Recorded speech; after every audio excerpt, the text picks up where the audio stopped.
dari 3 buku, persamaan dari 3 buku, dan perbedaan dari 3 buku. Nah, saya Muhammad Arifin. Nama saya Sonia Nisa. Nama saya Anida Syifarisna. Saya Nida Syifarisna. Nama saya Olivia Kiana. Baik, kita langsung masuk ke PPT-nya ya teman-teman.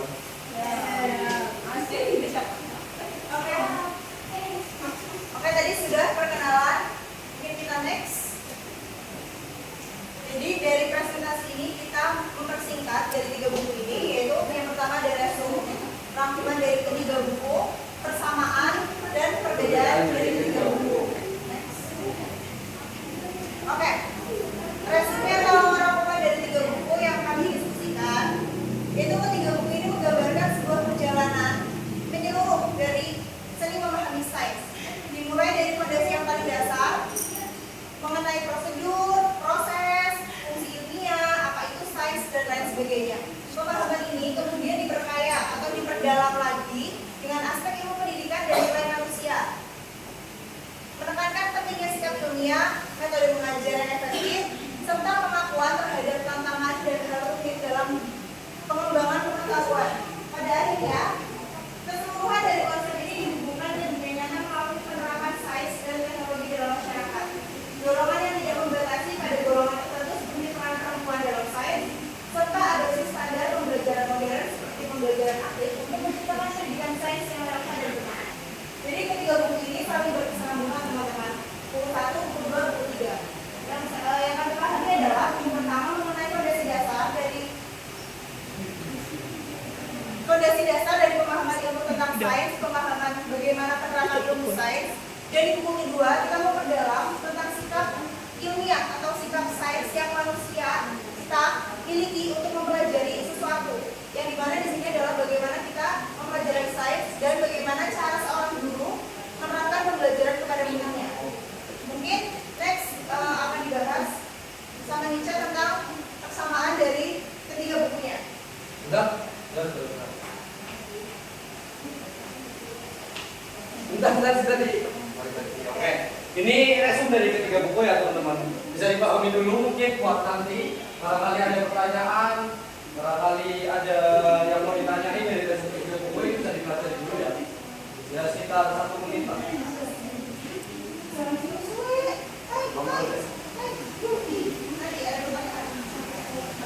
Oke ya, langsung aja lanjut. Ini dari persamaan dari ketiga buku. Kalau dibacain sama. Sini ada persamaan dari ketiga buku.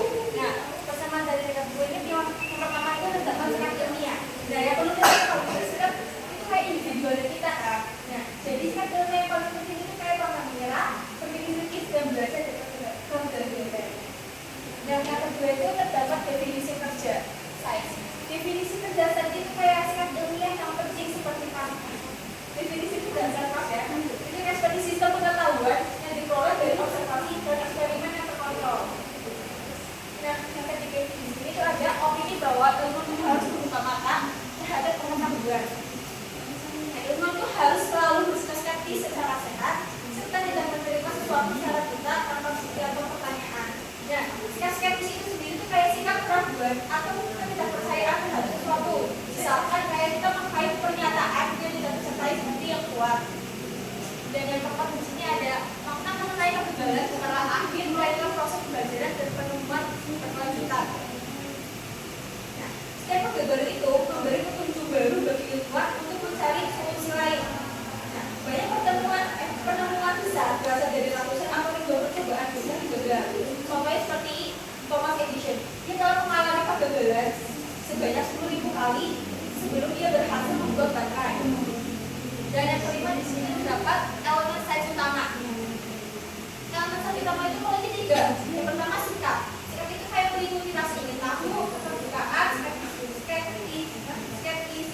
itu terdapat hasil proses sains kimia. Itu kayak penghasil produk inti seperti teori, hukum, dan prinsip. Nah, ke-8 terdapat unsur ilmu pengetahuan. Ilmu pengetahuan itu terdiri dari 3 unsur besar yang saling berhubungan. Dan itu kayak pertama itu kayak penyelidikan fenomena di alam, yang kedua itu proses dan sikap ilmiah, dan yang ketiga itu produk ilmiah. Oke, jadi ini persamaan dari ketiga buku ya. Kita udah ambil 8 inti pentingnya ya. Jadi ada 1 sampai 8 udah tertera ya. Oke, lanjut. Perbedaan dari ketiga buku. Buku 1 bakal dibacain sama Alvin. Perbedaan dari buku 1 membahas sains secara umum. Sains adalah aktivitas manusia yang telah berevolusi sebagai alat intelektual untuk memfasilitasi penggambaran dan penataan lingkungan. Sebagai sebuah metode, sains relatif stabil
dan bisa diuji melalui observasi eksperimen. Kemudian yang keenam ada membahas perkembangan sains. Nah, dalam buku kedua ini kan menjelaskan mengenai sikap seseorang atau sikap ilmiah untuk memahami pengetahuan. Nah, dalam buku ini tuh ada beberapa sikap yang harus kita contoh untuk melakukan perkembangan sains supaya sains itu tidak terhenti pada satu generasi saja, melainkan kita itu harus mengembangkan sains dan terus berkembang seiring dengan perkembangannya zaman. Nah, kemudian ada terdapat tadi yang menghambat pengetahuan. Nah, di sini kan ada sikap untuk memahami pengetahuan dan di sini juga ada sikap yang untuk menghambat pengetahuan. Di antaranya itu pikiran tertutup dan keras kepala. Ini dapat menghambat pengetahuan karena dapat menghambat pikiran yang dapat menghambat ide baru yang ada di pikiran kita. Nah, kemudian ada dogmatisme. Dogmatisme ini adalah sikap seseorang atau sikap individu yang yaitu meyakini prinsip dan keyakinannya itu sendiri. Nah, seolah-olah kebenarannya itu yang paling benar dan tidak ada kebenaran yang lainnya. Nah, kemudian itu ada otoritarianisme. Nah, otoritarianisme ini merupakan sentral ataupun kekuasaan yang berpusat pada satu orang maupun kelompok tertentu saja. Nah, otoriter ini bisa membatasi pendapat seseorang. Lanjut ini pokoknya tiga. Masa sama meja. Baik, terima kasih atas waktunya Pak Moderator. Baik, di buku ketiga ini yaitu yang dikarang oleh Arthur C. Karim, ada beberapa poin-poin penting yaitu sebanyak 8 poin yang menjadi berbeda. Yang pertama adalah ilmu pengetahuan dari pengamatan. Kita semua tahu kalau misal ilmu pengetahuan yang ada di zaman modern ini merupakan sebuah hasil dari semua pengamatan yang telah dilakukan oleh semua manusia. Lalu di buku ini juga menjelaskan mengenai 3 poin utama mengenai pengamatan ini sendiri, yaitu yang pertama pengamatan melalui panca indera. Kita memiliki, kita tentunya semua memiliki 5 panca indera. Lalu yang kedua ada ilmu pengetahuan berasal dari pengetahuan sebelumnya. Jadi tentunya sebelum kita melakukan pengamatan, jauh sebelum kita masih banyak yang sudah telah melakukan pengamatan yang sama terlebih dulu. Yang ketiga adalah kesimpulan, yaitu semua pengetahuan yang telah diamati tadi dijadikan sebuah kesimpulan. Selanjutnya adalah poin mengenai pengajaran sains dan konstruktivisme. Konstruktivisme ini sendiri berarti yaitu membangun. Jadi kita harus bisa menanamkan ajaran di mana bahwa anak itu tidak hanya sekedar mendapat materi dari diri kita sendiri, namun anak itu juga harus bisa menata pikirannya sendiri. Yang kedua adalah perempuan dalam dunia sains. Nah, di sini juga disebutkan beberapa tokoh-tokoh di dalam perempuan dalam dunia sains. Contohnya adalah Lisa McCartney, itu ahli teknik penerbangan astronom NASA yang ternyata seorang perempuan. Jadi membuktikan bahwa perempuan itu bisa juga berkarir di bidang sains. Lalu yang keempat adalah jawaban nol ilmiah dari pertanyaan. Dari setelah semua yang telah kita bahas mengenai ilmiah, ternyata sebelum zaman keilmiahan kita juga pernah mengalami di mana semua jawaban itu kita jawab dengan jawaban nol ilmiah. Seperti ada mitos tahayul lah, apalah yang sebenarnya bisa dijelaskan oleh logis. Lalu selanjutnya adalah dampak sains dan teknologi. Lalu dampak sains dan teknologi ini kita harus bisa menanamkan kepada anak atau siswa di mana kita dapat menjelaskan pengamatan tentang alam dan teknologi. Lalu selanjutnya kita harus bisa menjelaskan solusi masalah manusia dengan lingkungan. Lalu yang selanjutnya adalah keterlibatan sains dan teknologi dalam masyarakat. Kita juga harus bisa menanamkan ini pada mindset anak didik kita nantinya bahwa kita harus memberi paham aspek mengenai sains dan teknologi untuk perkembangan kognitif dan sosial diri mereka sendiri. Lalu selanjutnya adalah sains dan teknologi bisa bermanfaat untuk kehidupan siswa yang nanti kita ajar. Selanjutnya adalah pengajaran, standar pengajaran dalam pendidikan sains. Nah, ini ada di buku ini ada beberapa poin yang disampaikan, namun di sini saya hanya ingin menyebut tiga saja, yaitu satu, menggunakan praktik kesehatan yang efektif. Yang kedua, kita harus bisa menanamkan menyadari harus melalui pengamatan yang susah dulu. Yang ketiga adalah kita harus mengenal pengaruh manusia terhadap lingkungan. Dan yang terakhir adalah domain pendidikan sains, yaitu menurut Alan Richard Hornap dan Robert Eger, yaitu domain yang pertama untuk mengetahui dan memahami, dan yang domain yang kedua untuk mengeksplorasi dan menemukan, domain yang ketiga untuk masalah lingkungan global, domain keempat permasalahan sosial dan politik kompleks, dan domain yang kelima adalah kekhawatiran umum masa depan. Oke teman-teman, sebelum masuk sesi tanya jawab ya, sini saya akan ambil kesimpulan bahwa ketiga buku ini mungkin berbeda, tapi semuanya tetap sama, yaitu membahas tentang sains, teknologi, dan cara mengajar ya. Jadi setelah ini kita langsung masuk ke sesi pertanyaan ya, karena udah 15 menit. Ada yang mau ditanyain? Ada dari beberapa kelompok.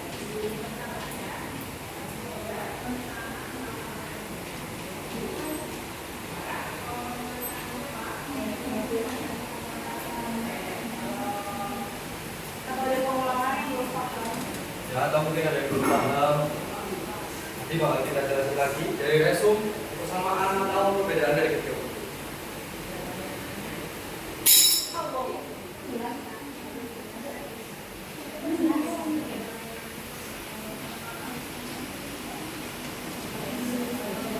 Pertanyaan teman-teman?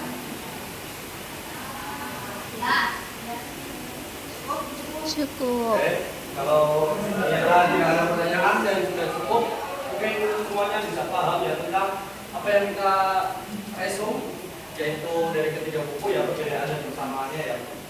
Jadi kita tutup aja. Kita akhiri ya dari kelompok 1.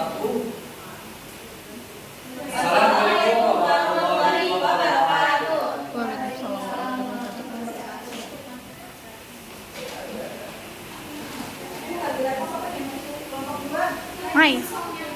Mai kaca. Ih bisa tekan kono loh.